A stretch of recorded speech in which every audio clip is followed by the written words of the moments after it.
And look, I have to admit, I was a bit gobsmacked as well. The punchline here is there is a 3 million difference in value. If I Tim Watson shares his story of coming to Australia to build a love for property investing. 2 very young kids, we brought up the first one in a unit, and it's sort of turning monopoly into real life. This episode, we go into detail answering the question, what would his portfolio have looked like if he hadn't have paid down the mortgage first? Portfolio is sitting at 6.09. Loan balance is 1.5. Is that right? Yep. That's good. Is if you wait 5 years in between investment, you don't get the benefit of that compounding growth. Should I pay down my mortgage or should I buy an investment property? Alongside sharing a ton of tricks that come from building a $6 million portfolio. But what it certainly does enable is to be able to move much quicker, improves the speed of being able to build the portfolio. Having a clear understanding on if you're better off paying down your mortgage first or building an investment portfolio could genuinely completely change your life. I'm Todd Sloan. This is the Pizza and Property Podcast, and you're listening to my chat with Tim Watson. Before the episode starts, if you've been enjoying what we've been producing, make sure to hit that subscribe button so you don't miss an episode. So I hope you enjoy this chat with Tim Watson. Let's get into it right now. Tim Watson, how are you? Very good, Todd. Lovely to see you. Mate, it's good to have you on the show. It's my favorite time of the day. We get to talk property investing. Absolutely, and it's always nice to come down to Adelaide as well. Yeah, well, I think the weather might be a little bit overcast today, but you're from a British background? Absolutely, from England, so very, very used to the weather. In fact, it's not raining enough to be England, to be honest. Well, I think that's a good thing. I don't know, but either way, I'm really looking forward to unpacking your story, mate, because I think that you've got some amazing ups and downs in it, a lot of ups, but I think one of the massive things that stood out, and one of the reasons I actually wanted you on the show, was a real key takeaway that you had from something that, and this is why I like it, looked like the absolute right decision. Not only did it look like the right decision, but if you told someone, hey, this is what I'm doing, they'd be like, oh my God, wow, you're actually doing that. That's amazing. That you later worked out has actually potentially left millions of dollars on the table. Yeah, absolutely. And look, it's the wisdom of hindsight. Look, I'm thrilled with, I love property investment. It's been a passion for years, and I'm thrilled with where I've got to. But it's the wisdom of hindsight where I look back and I now think, God, I could have done things so differently. That's what I like about you, though, because it's very easy to just kind of go, oh, well, I've built now, what is it, $6 million portfolio and producing about $190,000 a year in gross rent. And a fair chunk of it's also a PPR that has no yield attached to it. So that's a really good yield that you've got going on.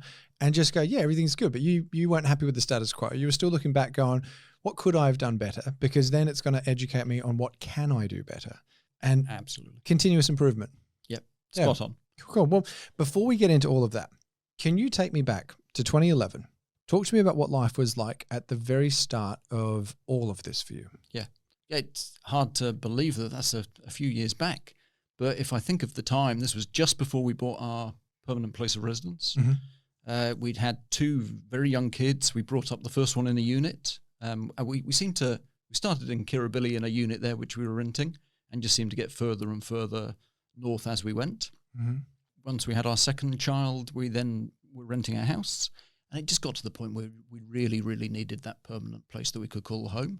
So we bought in the North Shore of Sydney.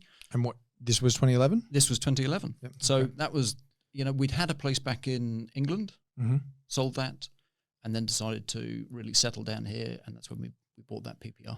And why North Shore?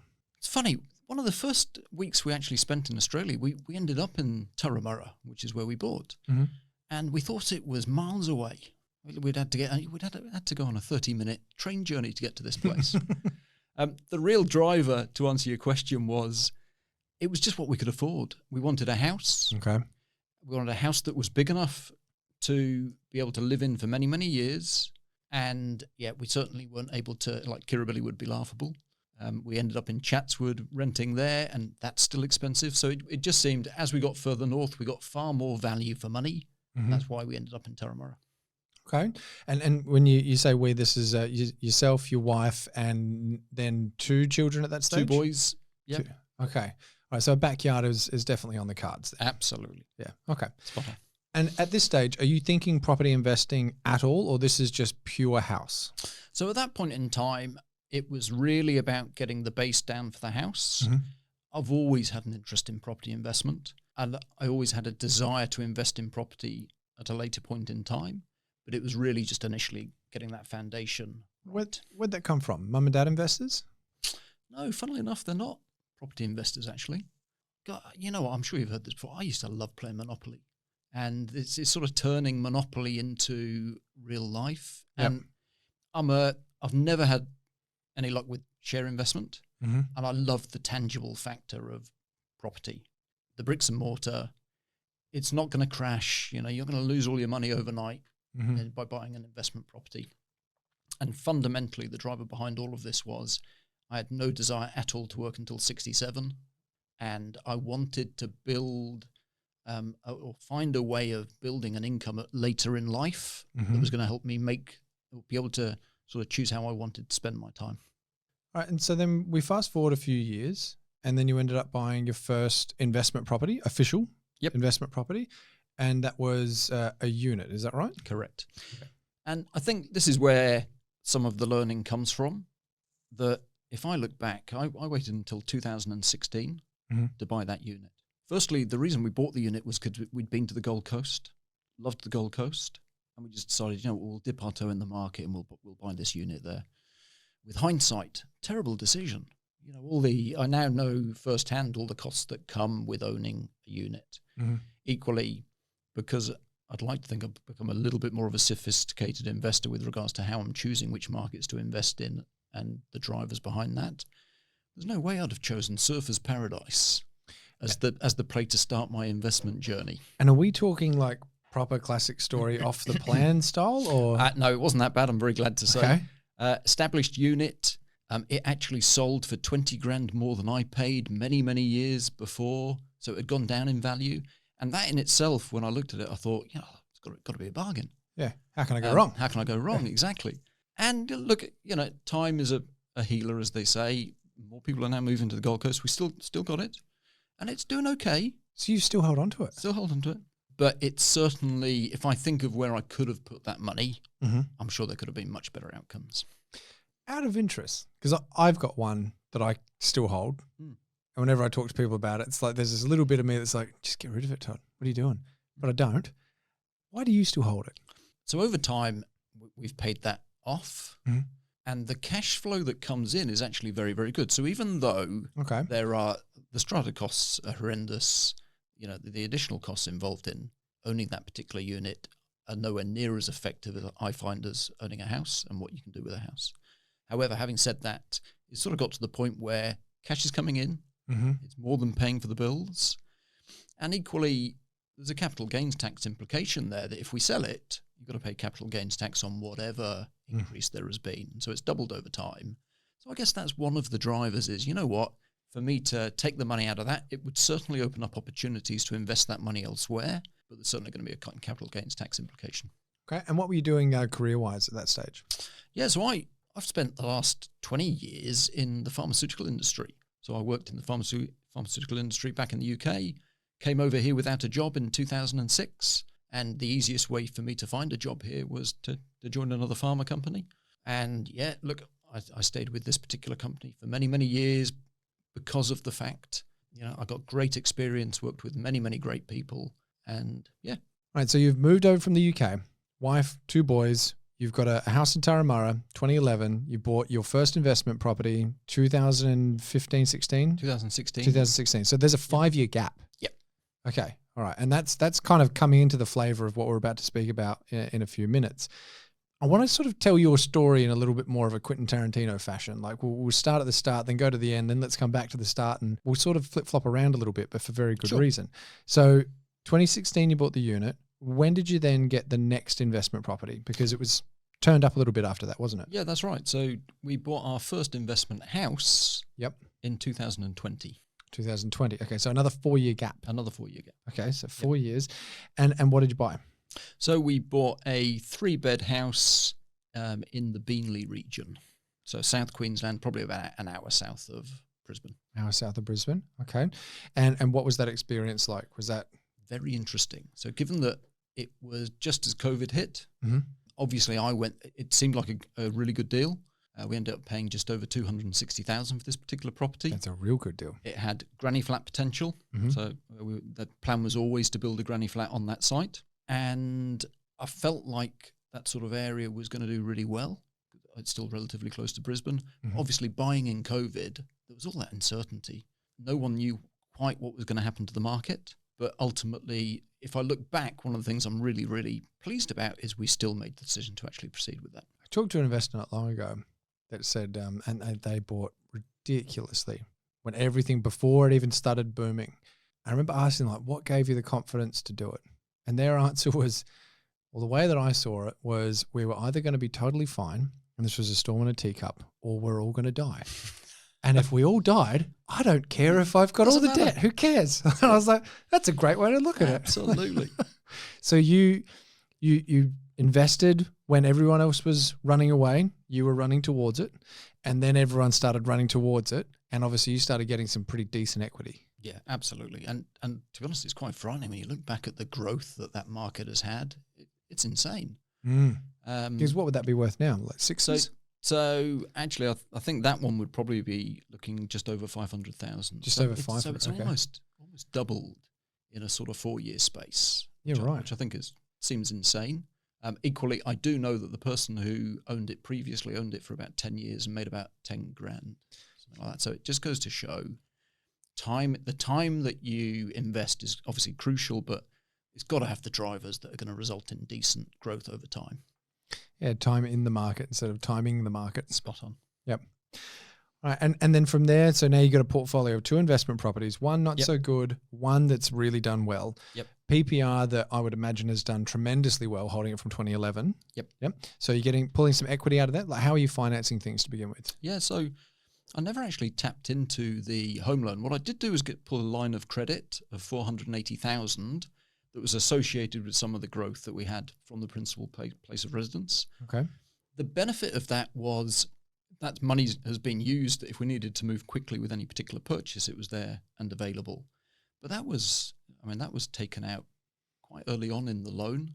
Where'd you learn that? Because that's a lot more of an advanced way to do it. Probably landed on my feet a little bit in that I was just talking. It was actually partly how we financed the unit. And so I went to talk to the bank manager and we talked about the ability to tap into a line of credit. So it was just essentially by talking to the right people where I already had my loan. Brilliant, because normally they're all like, oh, you've got to cross-collateralize it. And they're all for making you walk into a big mistake. Yeah, that's right. And I mean, that definitely was a game changer because it did mean we could move pretty quickly with purchases. The next step for us was, and it had always been the plan that property in the Beanley region, we were always going to build the granny flat. So we started doing that and it was built within a year of purchasing the property. And just from a cash flow point of view, that has been absolutely phenomenal. We've now got obviously the 2 different properties tenanted and things are working out, very, very well from a cash flow point of view, which ultimately is a key part of them being able to progress and keep investing into the future. All right, so you've built the granny flat in the back of Beanley. So now we're at, was this 2022, 2023? We're in still it's 2021. 2021. Okay, so you're moving fast. Very. Yeah, okay. And then what happens from there? Because then I want to dive back a few years in a second, but then you started growing the portfolio pretty rapidly. What do the next few purchases look like? So funnily enough, it was a contact for the granny flat build that put me onto my next purchase, which I secured independently. Yep. It was up probably about an hour north of Noosa in the Gympie region. Yep. And the real benefit of this one was it had essentially 2 houses on the same property. And so again, we could put 2 tenants into that one particular residence hall. And was that like a newer duplex build or? No. Older? It had been older. Okay. But had been built essentially it was a 1,400 meter block. Yeah, right. Essentially 2 different houses fenced off and 2 different tenants in there. So when did it start that you're going, okay, I'm going to use a BA now? Because from what we've discussed before in your story, it's like you were like, okay, probably made a mistake, going to do a little bit better, got to do a bit better. But then it was like, who can I get on my team to do a lot better? Yeah. How did that sort of come about? Yeah, so that was a game changer for me. You'll see from 2011, firstly, there's the 2016 unit purchase, wrong purchase. Yeah. then takes me until 2020 to actually buy a good investment house. That was when I brought a buyer's agent in, was actually to help me purchase that Beanley property. Yep. With the potential to actually build the granny flat on it. So that was where I started using a buyer's agent services. Okay. To be very transparent, I think part of the reason it took me so long to move was I thought I could do this myself, but got caught up in the rat race of work, a very, very busy job. And equally, I think there's a bit of analysis paralysis that took place for me in trying to find the perfect property to invest in. And it was only when I used a buyer's agent that opened up different regions that I wouldn't have otherwise considered. And I knew that they were doing the due diligence around the property and why to invest in that particular market. And so I'm assuming you're also shown a little bit of the mentality of, and so I'm assuming they kind of showed you the mentality of progress over perfection as well. Because if you're getting real stuck in the details, you're not taking action. I think to use your words, you were looking for the perfect investment property. Yeah, correct.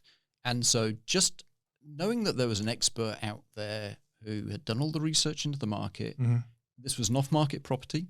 So I felt like I was getting a pretty reasonable deal through purchasing it. And that in itself partly paid for some of the fee that I was paying the buyer's agent.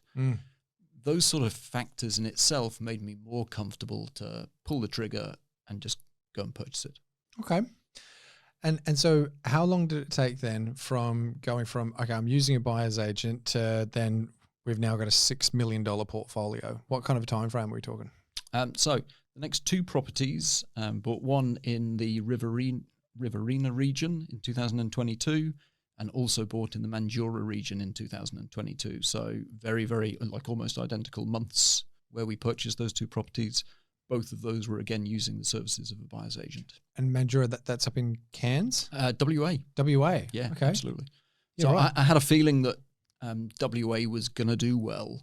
And so when I spoke to this buyer's agent, I specifically requested that we find a place in WA. Yep. And again, just because of the contacts that this person had, we found a property that, to be frank, looked like a bit of a bomb site. Okay. It needed at least 20 grand's work of renovation to actually strip it out, repaint, put new floorboards in, and essentially get it to the point where it could be tenanted. But I also knew that by going through that process, it was going to add a lot of value to the property in itself, but also enable us to maximize the rent that we could command. So you were looking at the risk from a different angle because you had a professional in your corner. Correct. Gotcha. Okay. So I feel like we've just flown through some pretty explosive growth towards the end of your portfolio. Well, I don't want to say the end. You're not finished yet, but to the present of your portfolio. But it's the rewind. This is now what I want to do. And this is what I want everyone to listen to very, very closely, because I feel that this is the huge takeaway for everyone. And the fact that Tim's even done this as an exercise, I think is brilliant. And if you're listening on iTunes or Spotify, follow along with the numbers because we'll be going through them as much as we can. But if you're watching on YouTube, you're going to actually be able to see this huge spreadsheet that Tim's put together, because we're looking at essentially a divide between, should I pay down my mortgage or should I buy an investment property? Tim has chosen to pay down the mortgage. Now, you might remember there's a bit of a gap here. So Tim and his wife are paying down the PPR from 2011 to then 2016. So there's a 5-year gap there. Then from 2016 to 2020, another 4-year gap.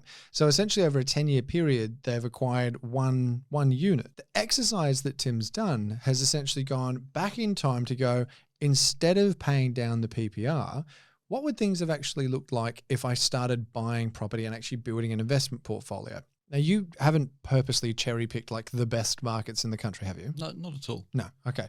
Do you mind to start unpacking this? Because I was blown away with this. I knew there was going to be a difference. It wasn't like, wow, I can't believe there's a difference. I was blown away at the amount though, because we're not talking a lifetime of portfolio here. We're talking 10 years or so of portfolio. Yep. So could you start pulling this apart? I'm going to stop talking and hand this over to you, Tim. Yeah, absolutely. And look, I have to admit, I was a bit gobsmacked as well. You know, the punchline here is there is a 3 million difference in value in just 10 years if I had taken a different approach.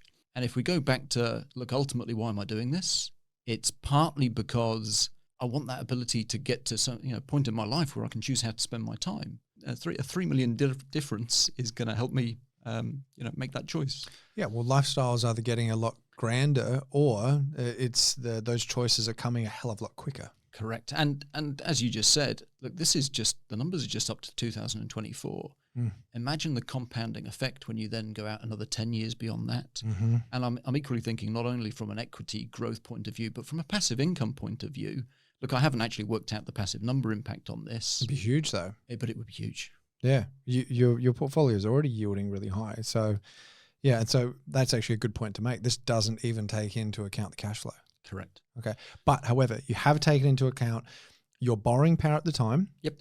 The money that you were putting aside for paying off the mortgage would then instead go towards redraw or equity, basically using for deposits? Correct. Okay. So there's a number of different factors that go into this. One is my assumption that instead of paying off principal and interest on the home residence, it would be turned into interest only. Okay. As I've already mentioned, there was a $480,000 line of credit anyway, which was unused. In this particular scenario, I've taken out the unit. So the unit alone cost $175. I wish it was dollars. $175,000. It'd be great, wouldn't it? Yeah. So I've taken that out and replaced it instead with 4 decent house assets that, and yes, look, they're in markets that have performed well. But they've been spaced out as well, though, haven't they? Because what do we got? So from 2013, sorry, was the first purchase. Yep. And then you've hypothetically gone to 2015 for the next purchase. And then 2016 and then 2017, correct? Correct. And then stopped. Absolutely. So this wasn't like you're going hammer and tongs buying 3 a year or anything nuts. No. But there's also some pretty decent growth there. Correct. And look, my assumption here is that I've left the decent houses that we've bought, I've left in there. And I've left them in with the mortgages that we are currently paying, just so I didn't want to change it too different from the base that we've got. Because then it's a fair comparison. Absolutely. Yeah. What I am assuming here is that for each of these additional 4 investment properties, that they're on 90% LVR, interest only. Yep. And obviously, I think we know, and I'm sure your listeners know the benefits of either 90% LVR, you're then going to be paying lenders mortgage insurance, so there's obviously additional costs involved. But what it certainly does enable is to be able to move much quicker because you're not paying out as much cash at a point in time. And so that it improves the speed of being able to build the portfolio. It's this little extra risk that you need to manage, but if it's managed correctly in the early days, it can really propel things. Absolutely. Yeah. So just to go into a little bit more detail here, the first assumption in 2013 is that we're buying the Gosford area for just over $400,000. For 2015, we then purchased in Frankston, Greater Melbourne. So you can see what I'm trying to also do here is spread the risk by buying in different markets, because I would never want to have too many properties in one particular location. Because as much as you can do research to try and make sure you're investing in the right area, you want to be able to spread the risk. And with that comes different growth rates, but also different pressure on the rental market and therefore the passive income that you're going to be able to generate over time. And so are you doing this from a land tax perspective as well, like with the diversification, or do you look at that as just a bonus? Or? Absolutely. In fact, it's interesting. Land tax, certainly a lesson I've learned because we have bought a few in Queensland. Initially, the advice we got was to keep it within one trust. But unfortunately, what's happened is, and I guess this is it's spilled over the value of the trust. Correct. Yep. It's spilled over, so we are now paying land tax for those 2 different properties. The reality is the land value has just moved so quickly, we could never have foreseen that. But it is a learning that I've certainly taken away of the importance of how you structure your loans, whether it's in your personal name, whether it's in a trust. You need to be very careful that you get that right and get the right advice from your team. And you remember when Palaszczuk was going to change all of that and make it so like land tax was assessed on everything in the country? And frightening. Yeah. I felt like that was going to happen at one stage. I have to admit, I was regularly listening to the news and what was actually coming from that, and was thrilled when it finally all got pulled away. Yeah, I feel like we've all got Dominic Perrottet to thank for that one. I'm pretty sure that they were in a meeting and it was like, no, I'm not backing you on this one. No. Yeah. Anyway, so 405,000 in Frankston. Yep. And then after that, from Frankston in 2016, we've got a $415,000 hypothetical purchase. Where was that one? That's Redcliffe. Redcliffe. Yep. Okay. In Brisbane. And then 355 in 2017. Correct. How's it going down in value? Where are you buying? Hobart. Hobart. Okay. And 2017, that was just as things were starting to tick up in Hobart? Correct. But not at the very, very beginning, was it? Or is it around there? It would have been pretty close to the... Pretty close to 2016, 17, off the top of my head. Okay. So it certainly would have been in the early stages of the growth there. Okay. And this is what I just kind of want to point out as well. This would have been very easy to stack the deck and to be like, oh yeah, well 2014, I just bought X number of properties in Sydney and then I bought 10 in Hobart. Look at how much of a genius I could have been. Yep. These are all very reasonable purchases to make. They're very reasonable. And look, I think I've already shared that my one massive learning for me was when I got an expert in to help with building the portfolio. That was a game changer for me. And so my assumption here is I've got someone helping me on that journey. It's not me picking these places. My assumption is I've used a buyer's agent. They've identified these places as the right properties to invest in. You got the deck stacked in your favor. Absolutely. Yep. And so then stopping at 2017. Now, are you then beginning to pay down the home mortgage, or are you just kind of leaving everything as it is in this hypothetical? So at the moment in the hypothetical, everything is still on interest only. Okay. So essentially you've got the permanent place of residence interest only, all these additional properties, 90% LVR and interest only. Just to keep or compare apples with apples, I have kept the other subsequent purchases from 2020 onwards as P&I. Okay. And so if we look at current situation now, so portfolio is sitting at 6.09, so just over 6. So let's say 6.1 for easier numbers. Loan balance of 1.5. So 1.5 on 6 million. You got a bit of equity there, mate. There's a bit of equity, yeah. Yeah, okay. And equally, some of your listeners might equally look at this and say, well, it's cherry picking and moving very, very fast to buy all these additional investment properties. But from 2021 to 2020, you've just shown you can move very fast to buy all these. Like, yeah, this isn't undoable because you did it. You just did it on a different time frame. Correct. So we're still sitting pretty. Like I said, this isn't taking away from what you achieved because that's already awesome. But if you had have followed the hypothetical, you would then be sitting with an almost $9 million portfolio. Yep. Again, not even looking at the cash flow side of things, which would be huge.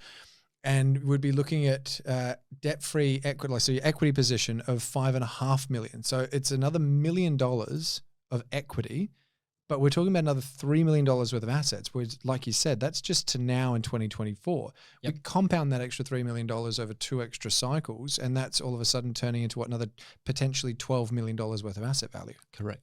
How does that make you feel? Well, I guess it's a double-edged sword. As I said, look, I'm absolutely thrilled with where we've got to, and it's a great position to be. It's enabled me to make that move career-wise that I have done, but it's nice also to be able to look back and think about what could I have done differently. And more than anything, it's so that it helps inform what I now do from now onwards. Exactly. Yeah. See, I look back on what I could have done differently, and really it was stop chasing women and stop drinking so much. But good times. Oh, they were great. But if I look back, I think this is a thing that I would recommend everyone do this, because I think it's hard to look at, but sometimes some of the most amazing epiphanies, the most life-changing moments come from those moments that maybe you just don't want to look at, because it's easier to kind of bury your head in the sand. And again, this is one of the things that really stood out to me about you, Tim, is that you didn't do that at all. You're like, how could I have done this better?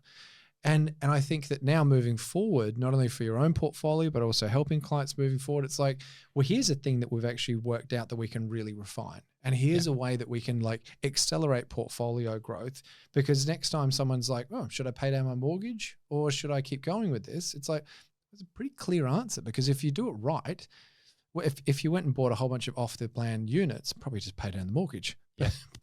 But if you do it right, the evidence is pretty clear. Yeah, absolutely. And I think certainly a takeaway from me is the foundation that if you're starting off building a portfolio, the foundation that you put in place is crucial. So getting that right property from day one will really, really set you up for success. Because if you really want to build a scalable portfolio very, very quickly, if you've got decent growth in the first year to 3 years, you can tap into that equity to then enable you to go again. And so that in itself then means you can get the compounding benefit of growth, as opposed to, as I've shown with my example and my history here, is if you wait 5 years in between investment, you don't get the benefit of that compounding growth. And certainly I didn't have, although the PPR has done phenomenally well, from an investment point of view, I definitely didn't get that foundation right.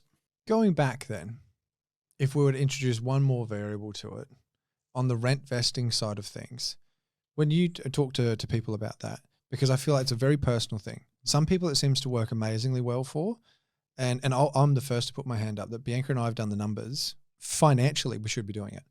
But we're talking about little people now. We're like, there's this certain level of like, but I think I want more home stability. Yeah. So we're not. Where do you stand on that? You know what? I think to your point, it's a really personal question. Mm-hmm. If I think back to our circumstances, I wouldn't change anything. I think having that home that we could call our own, and it was our foundation to raise our kids. That security was important. Absolutely. The security, I wouldn't change that decision at all. I think if you fast forward to where we are now, for people, potentially people that are younger as well, house prices have changed so much and now seem so out of reach. Mm-hmm. The idea of buying your home in the place where you really want to live just isn't achievable like it might have been. And so I think rent vesting then becomes a really tangible option where if you invest in the right area, which is more affordable, you can still get into a house. You can still achieve a minimum rental yield of 4%. And that's important because if you go below that, the holding costs are going to be a challenge. And I think certainly I've learned that with our portfolio. You've got to have a balance of not only the equity growth that you're developing, you've got to be able to hold it. And so if there's ways of finding different ways to manage cash, so we put on a granny flat, we've separated out some units from the house. If there's ways to manufacture additional cash flow, that is a cracking way to actually really help them build the portfolio because you've just got more cash available to pay, off the mortgages that are in place. From personal experience, the granny's an amazing one if it's done correctly, and it sounds like you've done tremendously well out of that one too. Yeah, absolutely. And I think that's where you do need some really good advice on finding the right property where you can put a granny flat on. Mm-hmm. It's interesting, I believe that WA is actually in the news because they've just relaxed the rules about granny flat building. I think that came out last week. But you've got to get some real expert advice as to what's the right property that you can do it on. Mm-hmm. You need a very decent granny flat builder that you can rely on and you know that it's going to get done in the timelines that you want. And look, to be frank, the timeline we worked off certainly it took longer than they'd initially said, but we still managed to achieve it. I think just further to the point as well of you need one where it's doable. Sometimes it's also a case of it's not just doable, but you also want it to be like presented in a nice way so it doesn't feel like someone's just kind of smushed in this little corner of the backyard. Absolutely. Because this rental crisis that we've got gives a lot of demand to the market, and as landlords, it's great. Yep. Okay. If we look at this purely subjectively, it's not going to be around forever. Eventually, the granny flats, they're not going to be the number one choice for people to rent. But if you've done it in a way where it's still actually a nice home, it's still actually a good place for people to live, well, then it's going to be totally different to if you've got this box smushed into the backyard. I couldn't agree more. I think at the end of the day, if you do go down that route, you've got to be very thoughtful of you've now got two tenants on what used to be one existing block. Mm-hmm. And so if someone's looking into someone else's window, and it's all right next door to each other, that's not going to be a great outcome from anyone's perspective. And so, that's where getting the plan right, the design right, that it's a decent build, it's not just a shack that's been thrown up there. Yep. I think that's all crucial in the planning phase. Absolutely. And so if we fast forward and go back, like I said, Quentin Tarantino, all right, we're going now back to a little bit more to not exactly the present, but the recent few years. I want you to talk to me about some of the downsides of the property investing portfolio growth that you've experienced, because you had a bit of an issue with one of your tenancies. Yep. Could you open that up in a bit more detail? Yeah, absolutely.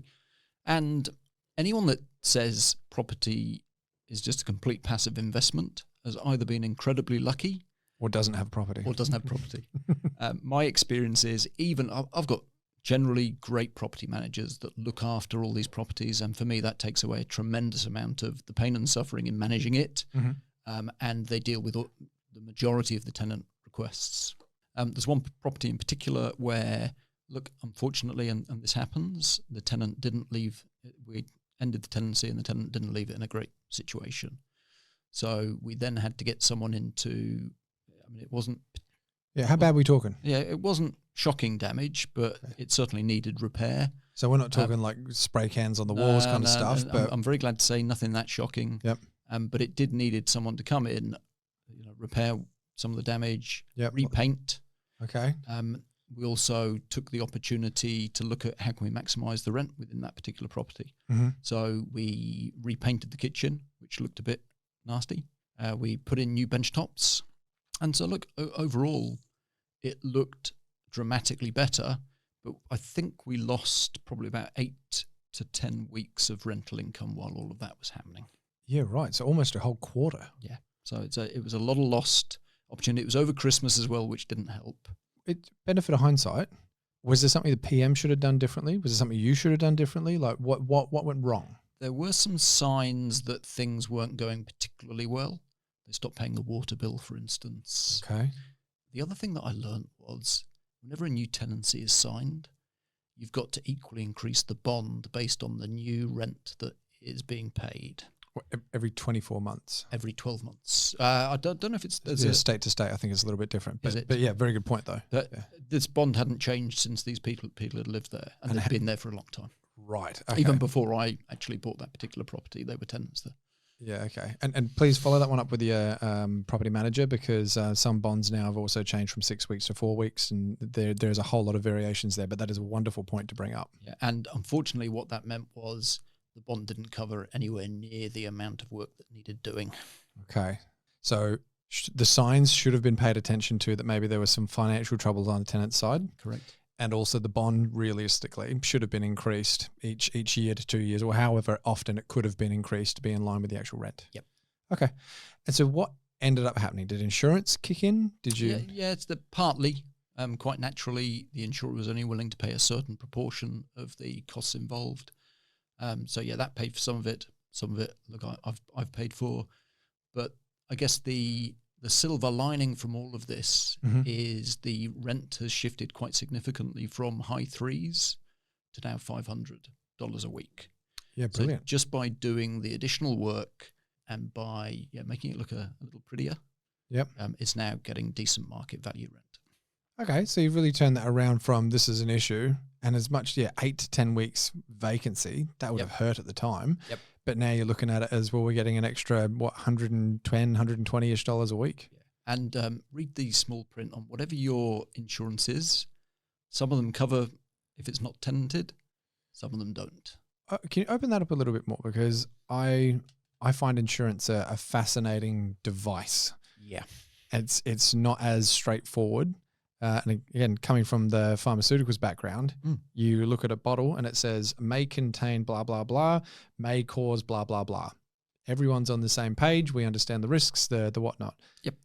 Insurance doesn't seem to do that. Insurance seems to be like, here's 5,000 words in a PDS. Absolutely. Like, good luck. Yeah. Look, I think that the reality is how many of us have the time to go through a 15-page document word for word? I certainly didn't. I assumed, and this is ignorance on my part, but I assumed that I'd be covered if for any reason there was damage done to the property and it couldn't be tenanted. I assumed that would be covered. Interestingly, the property manager, thought that was going to be the case as well. It was only when we actually tried to put the claim in that we realised it wasn't covered. So that's why I think it's just a good learning. Certainly I learned something through that whole process that it. So now when you call up an insurer, what's the specific question that you'll be asking? I want to know if there is any particular damage to the property caused by a tenant. Will you, if it takes time for those repairs to be done and it can't be tenanted, is that something that you cover as an insurer?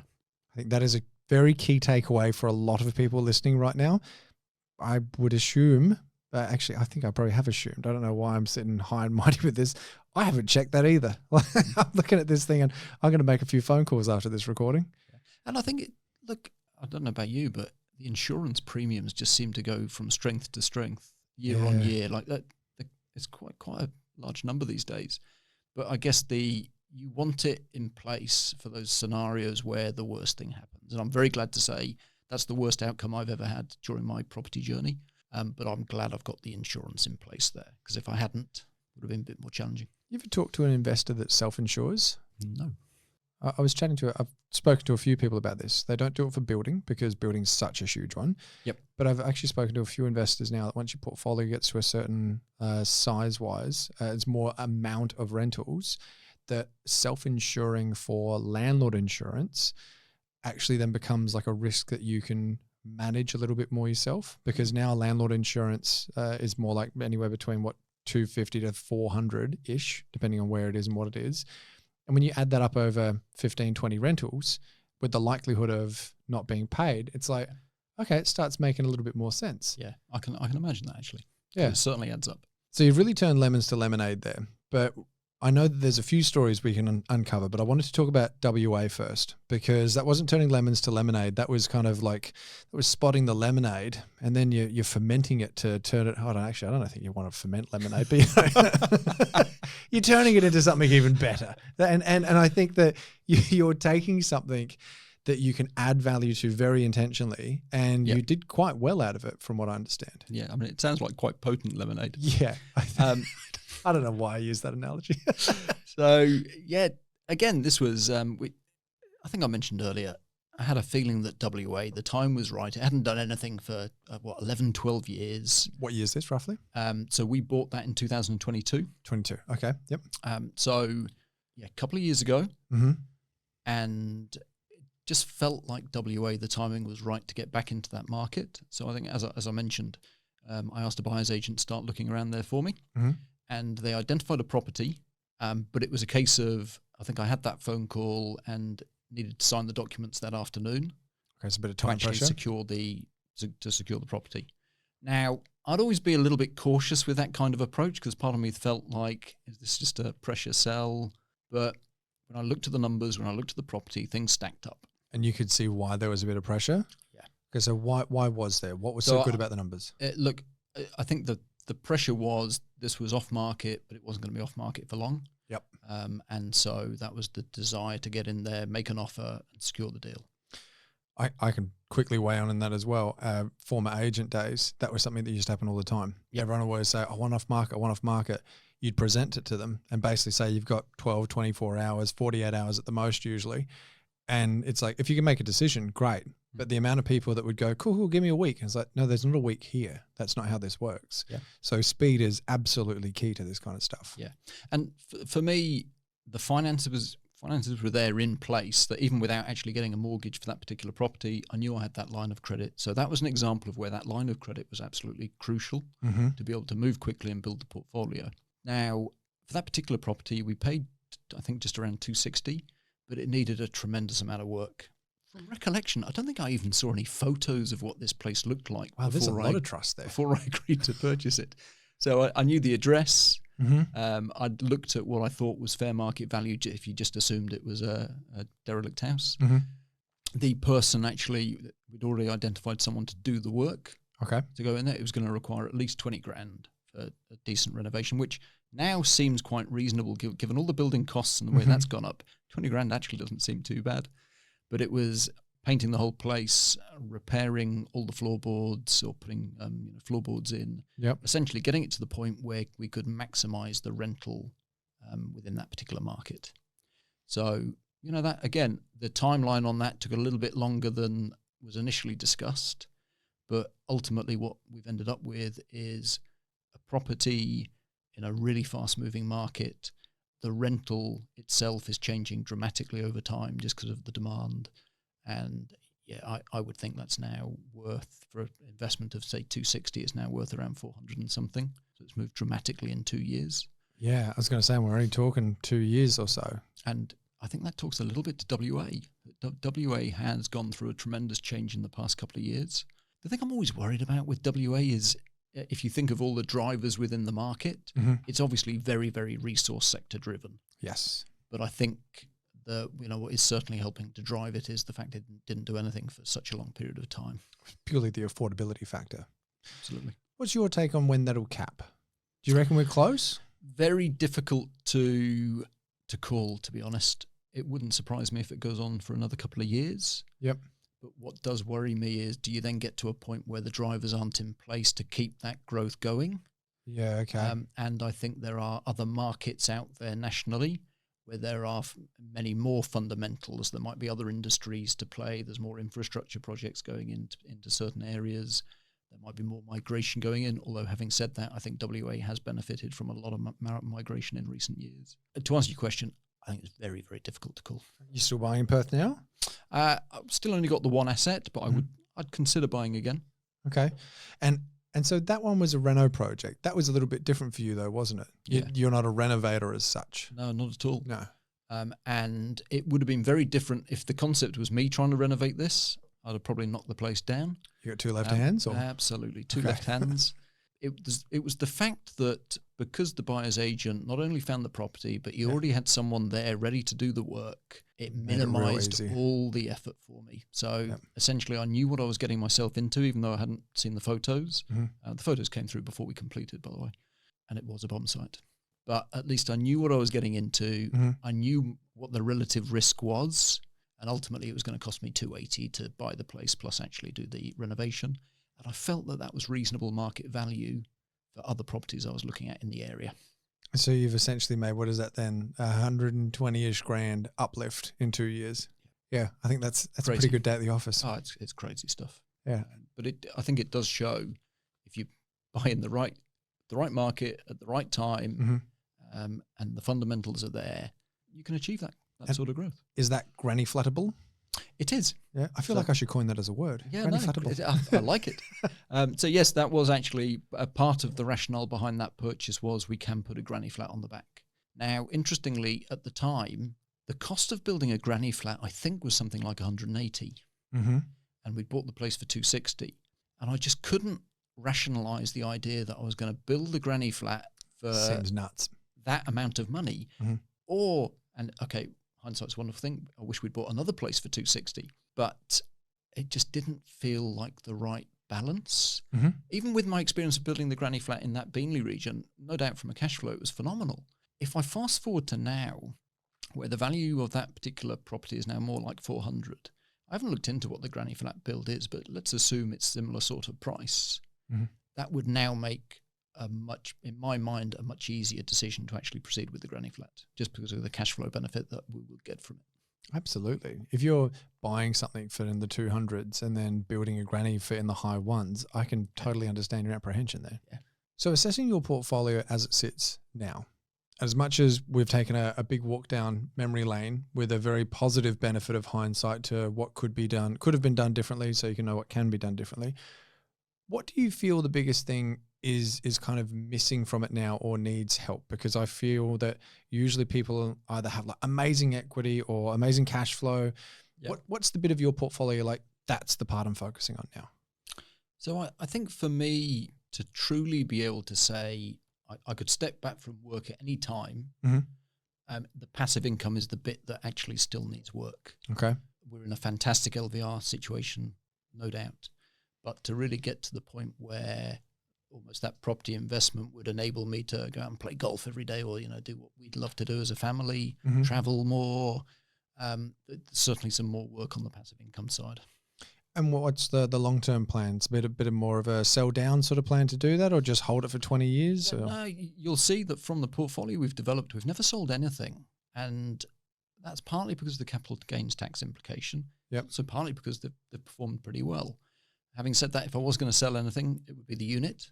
Sounds like a good move. To sell that and redeploy that cash into a decent house in an area that I think has got really positive growth. To go back to that passive income piece, I think great question around, was it granny flattable in WA? Actually, for me, it would make a lot of sense to now proceed with that because for a relatively limited expense, there's no doubt the rental market has gone a little bit crazy there, and it will certainly pay for itself.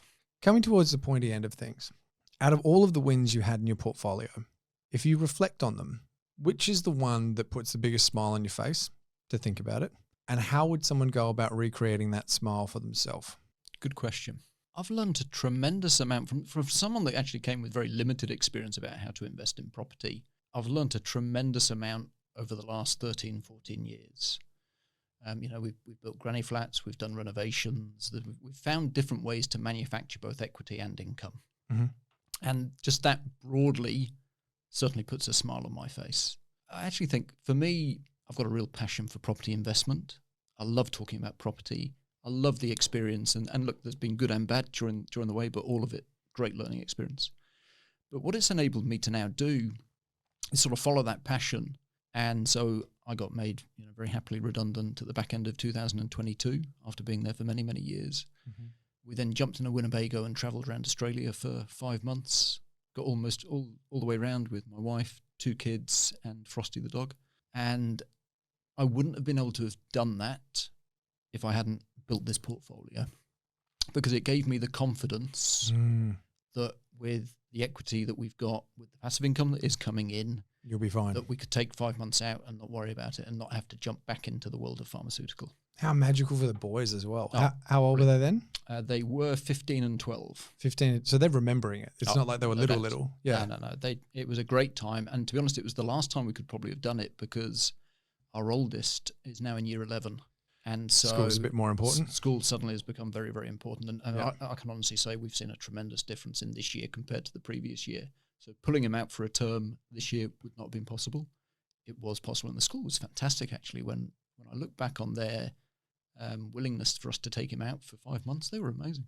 I'm not sure that would have been the case in my time, to be honest. I'm actually interested to talk to you off air about that, because Bianca and I have been talking about like renting a plane in Europe and doing the same kind of thing and just like flying from country to country.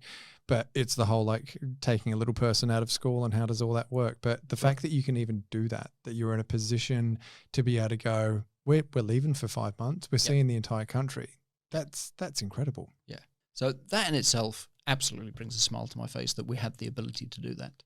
The other piece is I've now essentially, I'm following my passion and become a buyer's agent.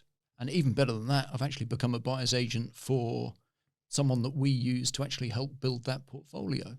And so I can now honestly say that I wake up every morning and I'm just thrilled with the fact that I'm going to be working in property, talking to clients about property, living and breathing property. And so I couldn't have done that without the portfolio behind me.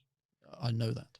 Did you have the same experience first time? Because I remember when I first became an agent, I was looking at realestate.com. I remember minimizing the window when the boss walked past, because in my head, it was still like, you shouldn't be looking at real estate. And then I was like, oh, wait a second, that's my job now. I'm supposed to be doing this. That's right. Yeah, absolutely. It's such good fun. But mate, look, I think that you've got an amazing story. You've got so many ups and downs, but the downs have been handled with such, I want to say almost such grace, that you just kind of go, okay, that's not good, but here's how we can still make it work for us. Even the unit side of things, it's like you've still got it still performing as a cash flow asset. Then you're still having the foresight to go, well, how could we do things better next time? So let's look back in the past and see what we could have done differently then, so we can talk about what could be done differently now, moving forward. For anyone that's been really inspired by your story, something that they can put into action right now, take out the headphones, put into place as an action step. What is it? So I think firstly, less thinking, more doing. You've heard from my story, there was a 10-year gap there where I could have been so much more effective with actually building that portfolio. And the the major factor of that is actually doing something. I should have done something back in, as we've just looked at, we could have bought in 2013 and bought our first investment house. Should have done it. But I got stuck in the investment or the analysis paralysis piece. And I think the other part to that, and the advice I'd give, is build the team around you that are going to help make that happen.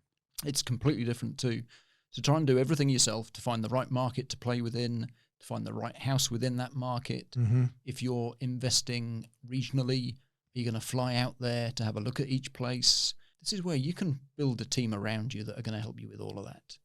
And so my advice would be, even though that obviously there's a cost to that, my experience is that cost has been rewarded many, many times over, and it certainly has propelled my journey. So take action and build a team. Yep. I feel like that can wrap into one action step. Yeah. Okay, I might have got 2 actions in there. Forever the deal maker. Absolutely. Oh, mate. Well, we've arguably arrived at the most important question of the entire show. Tim Watson, What is your favorite pizza? Ooh, tough. I'm a real fan of Hawaiian, but I'm going to have to say Supreme is probably the preference. You're just trying to sneak two in again, aren't I you? know. Well, what can I say? No, it's definitely the Supreme, just the variety that comes with the toppings. And whereabouts are you getting this? You making it at home, or you got somewhere special nearby, or? You know what? We've got some friends that make tremendous pizzas. I have to admit, I'm not that good at it. Mate, Taramura, it's got more pizza places than we could imagine. We've got no bars, but we've got more pizza places than you can ever imagine. Sounds like my kind of place. Yeah. All right. For any of you guys that have really enjoyed Tim's story today as well, make sure you just click the link in the show notes below. I think it's timbuyer'sagent.com.au. Correct. Excellent. But Tim, mate, I think that you're going to be one to watch over the years, because I don't think this is the last we've seen of you. And I think that you're going to be doing some pretty amazing stuff, mate, from the conversations that we've had. I can see this going further and further. But are there any other final words of wisdom or anything you'd like to leave with our listeners today? Oh, look, I think we pretty much said it all, sometimes twice.